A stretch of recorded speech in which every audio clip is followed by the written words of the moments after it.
Bagaimana pandangan seorang saintis ketika melihat gunung? Beda nggak dengan sastrawan? Pasti beda. Seorang eksak yang memandang gunung, pasti dia akan melihat gunung tingginya berapa, lebarnya berapa, kemudian bebatuannya jenis apa, sumber daya alam yang tersimpan di situ apa, kesuburan tanahnya bagaimana, potensi gunung berapinya seberapa besar, bagaimana dampak terhadap masyarakat dan lain sebagainya. Beda kan? Beda. Jadi kita memandang sesuatu tergantung latar belakang ilmu kita seperti apa, menentukan cara pandang kita terhadap sesuatu itu. Mari kita lanjutkan. Sama dengan kita melihat tadi angkasa. Kalau kita melihat dengan mata telanjang, yang kelihatan hanya kerlap-kerlip bintang kecil-kecil saja.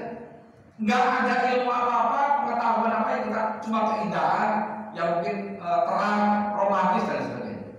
Tapi ketika kita pakai teropong bintang, maka terbuka karena lebih penajaman lagi. Kita bisa melihat banyak hal yang tidak bisa dilihat oleh mata telanjang. Nah, kenapa bisa demikian? Karena persoalan alat bantu, ilmu bantu dalam memandang sesuatu. Mari kita fokus lagi. Nah, ini salah satu contoh. Kalau kita hanya melihat dengan mata telanjang, maka hanya bintik-bintik bintang saja semacam itu, kecil seperti kelip. Tapi ketika kita zoom lagi lebih jauh, menggunakan yang terakhir adalah sekarang satelit James Webb, itu yang bisa sampai 10 miliar tahun cahaya jaraknya sudah bisa kelihatan oleh teleskop James Webb yang paling akhir yang diluncurkan oleh Amerika Serikat. Luar biasa. Nah, ternyata mereka yang penasaran rajin membaca ayat Quran. Oke, mari kita lanjutkan. Nah, ini sudah mulai fokus. Islam adalah bersumber dari wahyu Allah. Nah, bagaimana kesan kita terhadap wahyu tergantung latar belakang ilmu yang kita miliki. Pada saat wahyu turun di zaman Nabi Muhammad SAW, ilmu bantu yang tersedia pada saat itu, 1 bahasa, 2 sastra, 3 budaya, 4 politik. Itu yang tersedia saat itu. Nah, tentu saja itu yang sebagian besar kita warisi hari ini. Jadi pemahaman kita tentang Islam berasal didominasi oleh budayawan, sastrawan, dan politikus. Kan gitu. Kalau kita mengacu kepada pemahaman generasi apa? Ini pertama yang perlu kita pahami dulu. Kemudian ini yang banyak kemudian kita warisi hari ini, dan banyak juga kelompok yang bergerak mengajak kita untuk kembali ke pemahaman masa awal. Ketika kita diajak untuk memahami Islam dari masa awal, maka sama saja kita mengajak memahami Islam berdasarkan sudut pandang sastrawan, budayawan, dan politikus. Hanya itu. Kemudian pada abad ke-8 muncul filsafat sebagai ciri keunggulan zaman di Yunani. Kemudian ketika orang Yunani berinteraksi dengan orang Mesir, pada saat itu diterjemahkan karya-karya Yunani dan filsafat itu kepada orang Mesir, dan orang Mesir pada saat orang Islam dari pemahaman yang berbasis sastra budaya politik ditambah filsafat, kemudian terjadilah pencerahan dan sampai dengan muncul abad keemasan Islam pada saat itu. Karena apa? Bertambahnya ilmu yang digunakan untuk membedah Islam pada saat itu. Nah, kemudian sayangnya karya-karya ulama pada abad keemasan itu terputus sepertinya sampai dengan sekarang. Terputus. Sehingga kita tidak mendapatkan karya-karya besar itu. Dan diduga karya-karya mereka diborong dibawa ke barat. kita malah kembali kepada pemahaman awal yang hanya berdasarkan bahasa sastra, budaya, dan politik saja. Nah, para pemuda yang saya cintai, saat ini muncul ilmu baru yang belum pernah ada sebelumnya. Sebagaimana filsafat pada saat itu belum pernah ada sebelumnya. Sekarang muncul ilmu baru, yaitu sains dan teknologi. Itu belum pernah ada di generasi sebelumnya, belum pernah ada. Nah, bagaimana pemahaman kita ketika pemahaman Islam yang berbasis sastra, budaya, dan politik kita tambah dengan pemahaman sains, dipertajam, apa yang terjadi? Inilah yang saya tulis dalam buku saya. Ya, kira-kira sampai jam berapa kita tulis? Karena waktunya kapan jam? Sesungguhnya, oke, kalau sesungguhnya biar pada ngantuk nggak apa-apa, kita selesaikan. Kalau ada pertanyaan, mati ya. Kalau ada pertanyaan nanti dicatat saja. Boleh, ini bebas. Tidak harus saya dianggap pakar. Jenengan boleh membantah, jenengan boleh koreksi, jenengan boleh menyalahkan, bebas. Justru untuk menguji buku saya itu, menurut jenengan bagaimana? Maka mohon dicermati. Nah ini, jadi seperti gunung tadi. Kalau kita melihat gunung hanya dari sastra, budaya, dan politik, maka ya hanya seperti itu aja. Pandangannya nggak bisa melihat yang lain. Tapi ketika kita tambah ilmu baru, banyak sesuatu yang tidak dilihat sebelumnya, kemudian kita terbuka melihat. Nah ini pentingnya ilmu baru yang digunakan untuk bisa membedah dalam hal ini wahyu Allah. Mari kita lanjutkan. Nah, inspirasi saya menulis buku ini adalah berangkat dari Al-Quran surat Al-Fussilat ayat 53. Ini saya anggap ayat khusus untuk kita hari ini. Saya bacakan aja. Artinya, kami akan memperlihatkan kepada mereka tanda-tanda kebesaran kami di segenap ufuk dan pada diri mereka sendiri, sehingga jelaslah bagi mereka bahwa Al-Quran itu adalah benar. Jadi untuk melihat kebenaran Quran, kita disuruh melihat alam, termasuk diri kita. Ketika kita bisa membuka rahasia itu, di sini perkata memperlihatkan berarti tidak biasa terlihat. Apa yang dibalik yang biasa terlihat? Yang dimaksud itu sains itu, galaksi, elektron, atom, itu yang biasa tidak terlihat.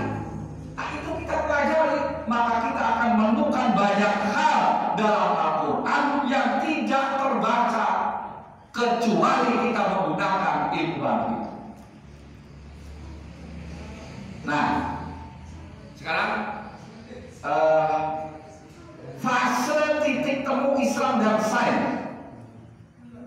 Fase pertama adalah fase sains sebagai tanda kebenaran dari Tuhan, tanda kebenaran dari Allah terhadap wahyunya.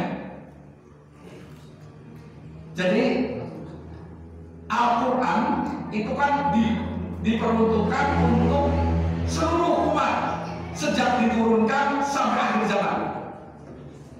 Nah, ternyata itu terbukti karena setiap zaman Allah berikan tanda kebenaran sesuai dengan zaman itu. Termasuk zaman kita hari ini. Zaman kita hari ini, pada zaman Nabi Musa, ciri keunggulan zamannya adalah sihir. Maka Allah pada saat itu menurunkan mukjizat pada Nabi Musa yang menundukkan para ahli sihir saat itu. Pada saat itu yang tahu persis bahwa yang dibawa Nabi Musa ini bukan omongannya belaka, yang dibawa Nabi Musa ini adalah wahyu Allah, ahli sihirnya pada saat itu. Yang pertama-tama beriman, ini bukan sihir, ini mukjizat. Sehingga yang pertama-tama beriman pada saat itu para ahli sihir Nabi Musa. Karena pada saat itu apa yang dibawa oleh Nabi Musa mampu menundukkan para ahli sihir. Sekarang yang menjadi ciri keunggulan zaman adalah sains.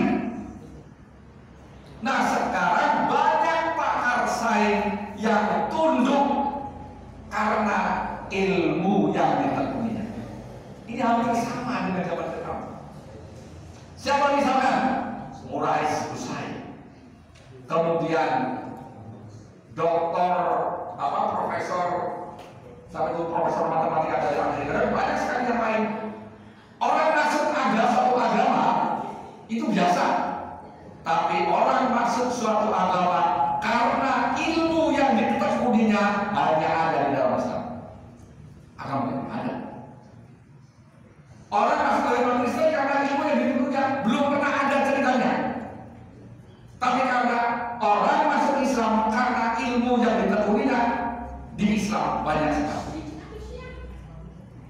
Nah, ini sebagai tanda kebenaran dari Tuhan, di antaranya karya-karya yang pernah ditulis oleh Harun Yahya, kemudian yang terakhir adalah Profesor Agus Purwanto, kemudian tulisannya juga Murais Hussain dan lain-lain. Itu ditulis bukunya itu tentang keajaiban ayat-ayat Quran yang sesuai dengan informasi sains terkini. Itu yang pertama. Jadi sebagai tanda kebenaran, seperti Musa pada saat itu membawa tanda kebenaran, demikian juga sekarang Al-Quran membawa tanda kebenaran dari Tuhan bahwa apa yang ada dibawa oleh Tuhan dijamin benar adanya karena sudah mendapat jaminan kebenaran dari Tuhan berupa tanda kebenaran itu. Kemudian yang kedua, titik temu Islam dan sains adalah tanda kebenaran pemahaman. Jadi begini, manusia tidak akan bisa membedakan mana wahyu mana bukan. Nggak mungkin bisa, kecuali berdasarkan tanda kebenarannya. Contoh, pada saat Nabi Musa alaihissalam datang kepada Fir'aun dan kaumnya, maka apa yang disampaikan Nabi Musa, petunjuk dan lain sebagainya, nggak akan bisa membedakan ini petunjuk dari Allah atau dari perkataan Musa atau hanya sekedar perkataan para ahli pada saat itu. Nggak bisa membedakan.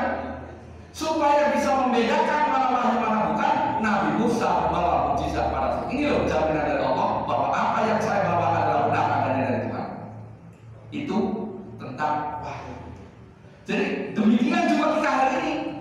Jika Quran tidak membawa tanda kebenaran, maka kita hari ini tidak bisa membedakan mana wahyu Tuhan dan mana bukan. Nah, makanya titik temu pertama tadi bahwa sebagai mukjizat Al-Quran masih tetap bisa kita saksikan sampai dengan hari ini, bukan hanya di masa lalu.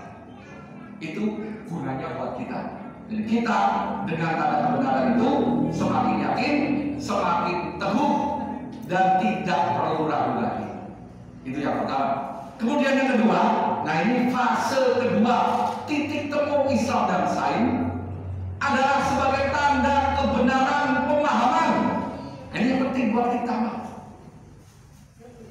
Sekarang pemahaman banyak banget, ya. Wah, di sekitar kita kan banyak sekali pemahaman tentang Islam. Ada Salafi, ada HTI, ada versi macam-macam. Mulai dari yang standar biasa sampai yang ekstrim sampai yang macam-macam. Lalu apa yang menjadi kriteria kebenaran mana yang benar? Kadang-kadang ada yang saling menyalahkan, saling mengkafirkan, lalu mana yang benar? Semua memakai dalil, semua memakai dasar. Nah, ini kita perlu. Jadi kalau wahyu Allah saja butuh tanda kebenaran untuk kita bisa mengetahui benar dan tidaknya, apalagi pemahaman manusia. Tentu kita lebih butuh lagi. Gitu. Nah, fase kedua ini adalah fase untuk kita bisa menjadi patokan agar kita bisa paling tidak ada standar khusus untuk bisa memahami pemahaman yang ada di sekitar kita. Itu titik temu kedua, dan ini nanti di buku yang saya tulis ada. Jadi buku yang saya tulis masuk fase kedua, kategori kedua. Oke, kemudian selanjutnya, nah, dalam buku saya judulnya menyingkap rahasia